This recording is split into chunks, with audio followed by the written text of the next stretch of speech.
अशा प्रवृत्तीला पाठीशी घालणार नाही। भारतीय स्वातंत्र्य चळवळीतील क्रांतिकारक स्वातंत्र्यवीर विनायक दामोदर सावरकर यांना मरणोत्तर भारतरत्न पुरस्कार द्यावा अशी मागणी भाजपचे आमदार प्रसाद लाड यांनी विधान परिषदेत केली। संसदीय कार्यमंत्र्यांनी तसा प्रस्ताव केंद्र शासनाकडे पाठवावा आणि सभापतींनी हा ठराव एकमताने संमत करून घ्यावा असं त्यांनी म्हटलं।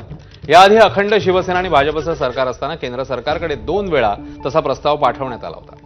मात्र महाराष्ट्रामध्ये आणि केंद्रामध्ये भाजपची सत्ता असूनही सावरकरांना भारतरत्न नाही यावरून अनेकदा टीकाही झाली। तर आरएसएसच्या शतक महोत्सवी कार्यक्रमामध्ये सरसंघचालक मोहन भागवत यांनीही स्वातंत्र्यवीर सावरकर यांना भारतरत्न देण्याबाबत भाष्य केलं होतं। मला वाटतं की आज स्वातंत्र्यवीर सावरकरांची पुण्यतिथी आहे, त्यांना अभिवादन या सभागृहामध्ये आपण केलं पाहिजे।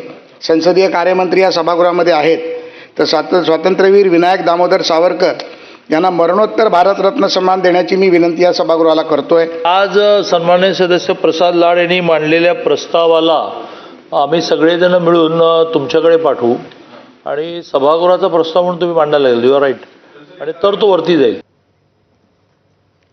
आता जिल्हा परिषद आणि पंचायत समितीमध्ये स्वीकृत सदस्य असणार आहे। राज्य मंत्रिमंडळ बैठकीत या संदर्भातला निर्णय झाला अशी माहिती सूत्रांची आहे।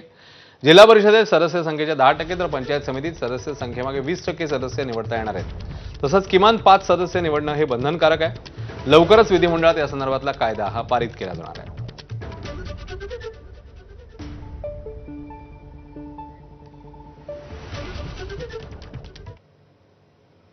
याच बातमीसोबत एक छोटा